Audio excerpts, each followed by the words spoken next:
Hi കൂട്ടുകാരെ, ഇന്നേ എനിക്ക് ഏറ്റവും സന്തോഷമുള്ളൊരു ദിവസമാണ് കേട്ടോ. എൻ്റെ സന്തോഷം നിങ്ങളുമായിട്ട് പങ്കുവയ്ക്കാനും അതേപോലെ തന്നെ നമ്മൾ സ്ത്രീകൾ അറിഞ്ഞിരിക്കേണ്ട കുറച്ച് കാര്യങ്ങൾ നിങ്ങളുമായിട്ട് ഷെയർ ചെയ്യാനായിട്ടാണ് ഞാൻ ഇന്നൊരു വീഡിയോ ആയിട്ട് എടുത്തിരിക്കുന്നത് കേട്ടോ. സന്തോഷം എന്താണെന്ന് പറഞ്ഞാൽ, ഞാൻ കുറേ നാളിന് മുമ്പ് ഫേസ്ബുക്കിലൊരു പോസ്റ്റ് ഇട്ടിട്ടുണ്ടായിരുന്നു എൻ്റെ അമ്മയുടെ ക്യാൻസർ അതിജീവന കഥയെക്കുറിച്ച്. 56-ാമത്തെ വയസ്സിൽ അമ്മ ബ്രസ്റ്റ് റിമൂവ് ചെയ്യുന്നുണ്ട്, മാസ്റ്ററക്ടമി കഴിയുന്നുണ്ട്. 72-ാമത്തെ വയസ്സിൽ അമ്മയ്ക്ക് ഹിസ്റ്ററക്ടമി കഴിയുന്നുണ്ട്, യൂട്രസ് റിമൂവ് ചെയ്യുന്നുണ്ട്. അപ്പം മാസ്റ്ററക്ടമി കഴിഞ്ഞ സമയത്ത് ഏർലി ഡിറ്റക്ഷൻ ആയിരുന്നു. ഏർലി ആയിട്ട് കണ്ടുപിടിച്ചുകൊണ്ട് തന്നെ കീമോയും റേഡിയേഷനിൽ നിന്നെല്ലാം അമ്മ മുക്തയായി. അമ്മയ്ക്ക് സർജറി മാത്രം മതിയായിരുന്നു. 72-ാമത്തെ വയസ്സിൽ RSSലെ ഡോക്ടേഴ്സ് എല്ലാം വിധി എഴുതിയതാണ് അമ്മയ്ക്ക് സർവിക്സിൽ ക്യാൻസറാണ്, യൂട്രസും ബ്ലാഡറും എല്ലാം ഡയലേറ്റഡ് ആയിട്ടുള്ള ഒരു അവസ്ഥയിലായിരുന്നു അമ്മ. പക്ഷേ 14 ദിവസം കഴിഞ്ഞിട്ട് റിസൾട്ട് വന്നപ്പോൾ RSSലെ ഡോക്ടേഴ്സിനെ എല്ലാവരെയും അതിശയിപ്പിച്ചുകൊണ്ടുള്ള ഒരു റിസൾട്ടാണ് വന്നത്. മാലിഗ്നൻസി കാണിക്കുന്നില്ല, ബിനൈനായിരുന്നു അമ്മയുടെ റിസൾട്ട്. അതേപോലെ തന്നെ ഒരു മിറാക്കിൾ സംഭവിച്ചിരിക്കുകയാണ് ഇന്ന് എനിക്കും. അപ്പോൾ നിങ്ങൾ ചോദിക്കും, സാധാരണ സർജറി കഴിയുമ്പോഴും ഒരു പ്രൊസീജിയർ എന്നതുപോലെ ബയോപ്സി കഴിക്കും, അത് നെഗറ്റീവ് ആവും, ഇതൊക്കെ സർവ്വസാധാരണ അല്ലേന്ന്. ശരിയാണ്.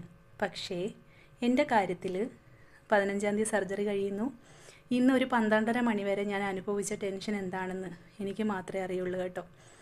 കാരണം ഞാൻ 2022 മുതൽ എൻ്റെ ബ്രസ്റ്റ് എക്സാമിൻ ചെയ്യുന്നുണ്ട്, സെൽഫ് എക്സാമിനേഷൻ ചെയ്യുന്നുണ്ട്, ഡോക്ടറെ കണ്ട് അൾട്രാസൗണ്ട് സ്കാനിങ്ങും ചെയ്യുന്നുണ്ട്.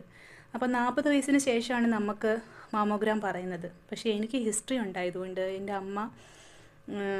അമ്മയ്ക്ക് മാസ്റ്ററക്ടമി കഴിഞ്ഞതുകൊണ്ട് തന്നെ എനിക്ക് ഏർലി ഒരു 35 വയസ്സിന് ശേഷമൊക്കെ എനിക്ക് മാമോ എടുക്കേണ്ട ഒരു അവസ്ഥ വന്നിട്ടുണ്ടായിരുന്നു.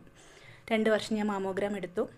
2024 വരെയും ഞാൻ സേഫാണ്, എനിക്ക് പ്രശ്നമൊന്നുമില്ല, ബിറാഡ്സ് 2 ആണ്, ഇയർലി ചെക്ക് ചെയ്തുകൊണ്ടിരുന്നാൽ മതി എന്നാണ് ഡോക്ടർ പറഞ്ഞത്. 2025 ഡിസംബർ 31 ഞാൻ ചെയ്യുന്നത്. അപ്പോൾ ന്യൂ ഇയറിന് തൊട്ട് തലേ ദിവസമാണ് ഞാൻ അൾട്രാസൗണ്ട് ചെയ്യുന്നത്. അപ്പം കഴിഞ്ഞ് 2024 ഞാൻ 8-ാം മാസമായിരുന്നു ചെയ്തിരുന്നത്. നമ്മുടെ ഒരു വർക്കിലുള്ള കുറച്ചൊരു ബിസി ആയി പോയതുകൊണ്ട് തന്നെ ഞാൻ ശ്രദ്ധിച്ചില്ല. ഒരു 4 മാസത്തെ ഡിലേ വന്നു. ഡിസംബർ ആയിട്ടാണ് ഞാൻ ബ്രസ്റ്റ് സ്കാൻ ചെയ്യാൻ പോകുന്നത്. അപ്പോൾ ഈ ബിറാഡ്സ് 2 എന്നുള്ളത് ഒറ്റയടിക്ക് അങ്ങ് ബിറാഡ്സ് 4-ലോട്ട് പോയി. 3 കഴിഞ്ഞ് 4-ലോട്ട് പോയി. അപ്പോൾ ബിറാഡ്സ് 4 എന്ന് പറയുന്നത് സസ്പീഷ്യസ് ആണ്, നമ്മൾക്കറിയാം. ക്യാൻസർ അല്ല, പക്ഷേ ക്യാൻസറിലോട്ട് കൊണ്ടെത്തിക്കാവുന്ന ഒരു റിപ്പോർട്ടാണ് ബിറാഡ്സ് 4 എന്ന് പറയുന്നത്. അപ്പോൾ എനിക്ക് ഈ ബിറാഡ്സ് 4 കണ്ടപ്പോൾ മുതൽ തന്നെ എനിക്ക് ESA ഉണ്ടായതുകൊണ്ട് തന്നെ ഞാൻ ESAയിലാണ് കാണിച്ചത്. ചിരങ്കാവി ESAയിലാണ് ഞാൻ അൾട്രാസൗണ്ട് എടുക്കുന്നത്. അപ്പം ബിറാഡ്സ് 4 കാണിച്ചപ്പോൾ മുതൽ ഒരു നല്ല മനുഷ്യൻ, എനിക്ക് അങ്ങനെ പറയാൻ പറ്റൂ, അവിടുത്തെ പതോളജിസ്റ്റ് സന്തോഷ് സാറ് ഭയങ്കര അലേർട്ടായിരുന്നു എൻ്റെ കാര്യത്തിൽ. എനിക്ക് ജനറ്റിക് സ്റ്റഡി ചെയ്യണമെന്നും ഒക്കെ പറഞ്ഞിട്ട് സാർ ഭയങ്കര ഇതായിരുന്നു. ഡോക്ടറായിട്ട് ഡിസ്കസ് ചെയ്യുന്നു.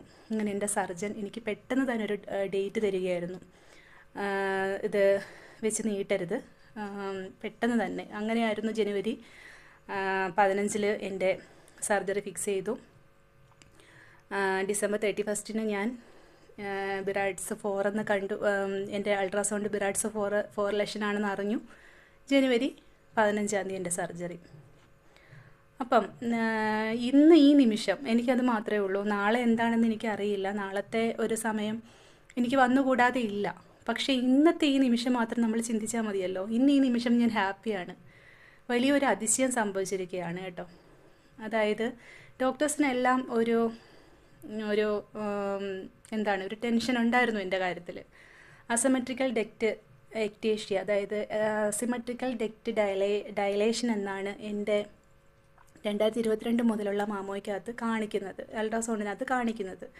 അപ്പോൾ അവിടെ ഒരു ചേഞ്ച് വന്നു കഴിഞ്ഞാൽ അത് പ്രശ്നമാണ്. അതുകൊണ്ട് തന്നെ അധികം നീട്ടിക്കൊണ്ട് പോവാതെ തന്നെ 15-ന് തന്നെ സർജറി ചെയ്യണമെന്ന് പറഞ്ഞു. സർജറി കഴിഞ്ഞു. ഈശ്വരനെ ഇടപെട്ടു കേട്ടോ.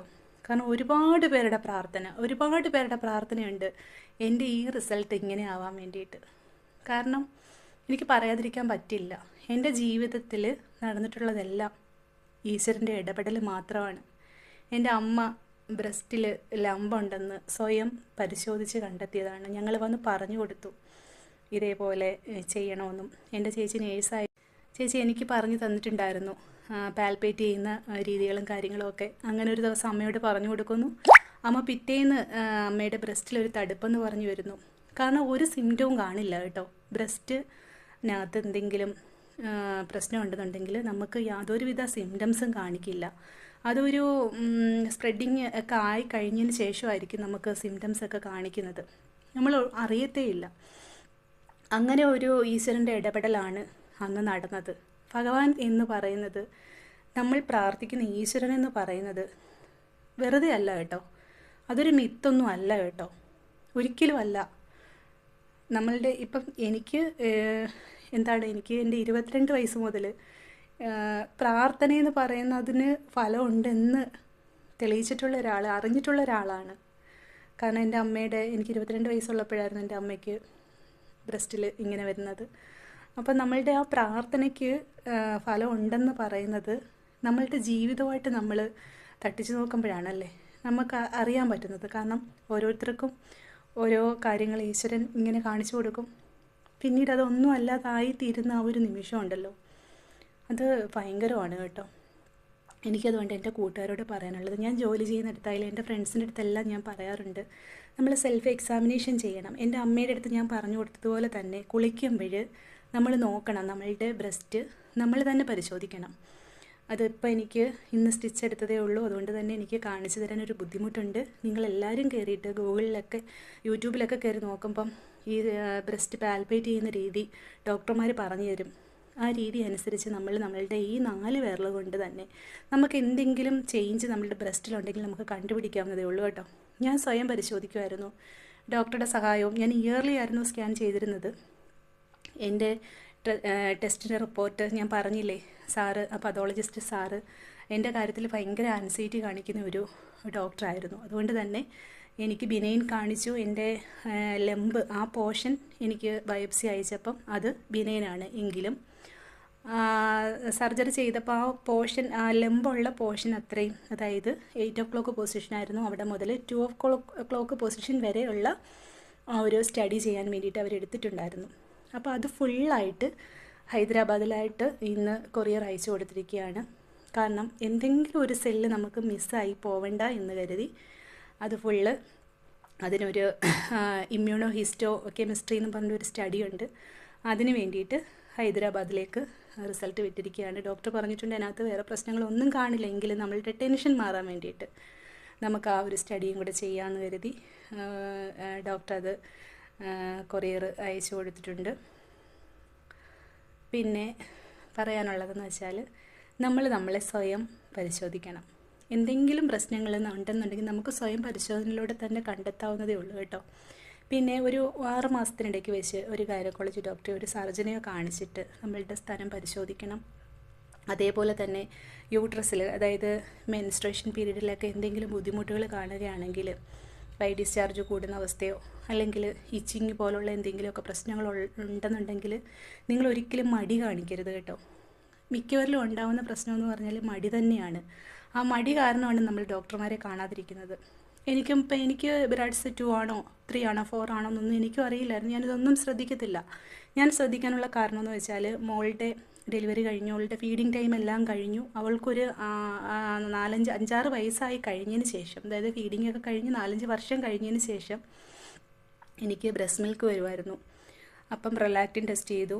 അന്നാണ് ആദ്യമായിട്ട് മാമോഗ്രാം എടുക്കണമെന്ന് പറഞ്ഞത്, അമ്മയ്ക്ക് ഹിസ്റ്ററി ഉണ്ടായതുകൊണ്ട്. പ്രൊലാക്റ്റിൻ ഓക്കെ ആയിരുന്നു. മാമോഗ്രാം എടുത്തപ്പം വേറെ പ്രത്യേകിച്ച് ഒന്നും കാണുന്നില്ല, ഒരു ബ്രാഡ്സ് 2 കാണിക്കുന്നുണ്ടായിരുന്നു. ബ്രാഡ്സ് 2 എന്ന് പറയുന്നത് ചേഞ്ച് ആവുന്നുണ്ടെങ്കിൽ ആ ഒരു ലംബ് വളരുന്നു എന്നുള്ളതിൻ്റെ ഒരു ഇൻഡിക്കേഷനാണ്. ഡോക്ടർ പറഞ്ഞു ലംബ് വളരാൻ അനുവദിക്കരുത്. പക്ഷേ ഇപ്പം എനിക്ക് സർജറി ചെയ്തപ്പോഴത് സെൻറ്റിമീറ്റർ ആയിട്ടില്ല എന്നതുള്ളതാണ് കേട്ടോ. അത് MM ആണ്. 2.3 എന്ന് പറയുന്നത് ഒരു 9.7 mm ആ ഒരു രീതിയിലായിരുന്നു എൻ്റെ ലംബ് ഉണ്ടായിരുന്നത്. അപ്പോൾ ഇത് ഞാൻ ശ്രദ്ധിക്കത്തില്ല. എനിക്ക് ഇങ്ങനെ ബ്രസ്റ്റ് മിൽക്ക് വന്നതുകൊണ്ടാണ് ഞാൻ ഡോക്ടറെ കാണുന്നതും അൾട്രാസൗണ്ട് എടുക്കുന്നതും ഒക്കെ. അത് ഒരു പക്ഷേ ഈശ്വരൻ്റെ കാരുണ്യം കൊണ്ടായിരിക്കും കേട്ടോ. പിന്നെന്ന് പറഞ്ഞാൽ സന്തോഷത്തിലാണ് ഞാനിന്ന്. അതുകൊണ്ട് തന്നെയാണ് ഞാൻ ഇന്ന് തന്നെ വീഡിയോ എടുക്കാമെന്ന് വിചാരിച്ചത്. ക്ഷീണവും കാര്യങ്ങളും വേദനയൊക്കെ ആയിരുന്നു. സ്റ്റിച്ച് എടുത്തത് കൊണ്ട് തന്നെ ഇന്ന് ഇത്തിരി ആശ്വാസമുണ്ട് എനിക്ക്. ഇന്ന് രാത്രി സുഖമായിട്ട് കിടന്ന് ഉറങ്ങാൻ പറ്റും. എനിക്ക് ലോ പോർഷനായിട്ടായിരുന്നു നമ്മുടെ ബ്രസ്റ്റിൻ്റെ അടിഭാഗത്തായിരുന്നു എനിക്ക് സർജറി. 7 സ്റ്റിച്ച് ഉണ്ടായിരുന്നു, അതൊക്കെ റിമൂവ് ചെയ്തു. നല്ല രീതിയിൽ കിടന്ന് ഉറങ്ങണോ ഇന്ന്. മനസ്സ്, ഞാൻ പറഞ്ഞില്ലേ നാളെ എന്തായിരിക്കും ഇന്ന് എനിക്കറിയില്ല. ഞാൻ പറയുന്നില്ല നാളത്തെ ഒരു സമയം എനിക്ക് വേറെ അസുഖങ്ങൾ വന്നുകൂടാതെ ഇല്ല. പക്ഷേ ഇന്ന് ഞാൻ സേഫാണ് കേട്ടോ. ആ ഒരു സന്തോഷത്തിലാണ് ഞാൻ. അപ്പോൾ എല്ലാവരും അവരവരുടെ ആരോഗ്യം ശ്രദ്ധിക്കുക. എല്ലാവരും അവരെ സെൽഫായിട്ട് തന്നെ ടെസ്റ്റ് ചെയ്യുക കേട്ടോ. നമ്മുടെ ബ്രസ്റ്റിൽ വരുന്ന ഒരു ചേഞ്ചസ് നമുക്ക് മാത്രമേ കണ്ടുപിടിക്കാൻ പറ്റത്തുള്ളൂ. അപ്പം നമ്മൾക്കൊരു പക്ഷേ കണ്ടുപിടിക്കാൻ പറ്റുന്നില്ല, പാൽപ്പേറ്റ് ചെയ്തിട്ട് നമ്മൾക്കൊന്നും കണ്ടുപിടിക്കാൻ പറ്റുന്നില്ല എന്നുണ്ടെങ്കിൽ ഡോക്ടേഴ്സിൻ്റെ സഹായം തേടുക. ഒരിക്കലും മിസ് ചെയ്യരുത്. കാരണം ബിറാഡ്സ് 2, 3, 4 ഒന്നും നമ്മളറിയില്ല, വളർച്ചകളൊന്നും നമ്മളറിയില്ല. അതൊരു വല്ലാത്ത കണ്ടീഷനിൽ എത്തുമ്പോഴായിരിക്കും നമ്മളറിയുന്നത്. അതുകൊണ്ട് എല്ലാവരും അവരവരെ സെൽഫായിട്ട് പരിശോധിച്ച് നല്ല രീതിയിൽ മുമ്പോട്ട് പോവുക കേട്ടോ. കാരണം എൻ്റെ കൂട്ടുകാർക്ക് എനിക്ക് തരാൻ പറ്റുന്ന ഒരു മെസ്സേജ് എൻ്റെ അനുഭവത്തിലൂടെ ആയിരിക്കണം. അതുകൊണ്ടാണ് ഞാൻ ഇങ്ങനൊരു വീഡിയോ ഇട്ടത്. ശരി എന്നാൽ ഓക്കെ.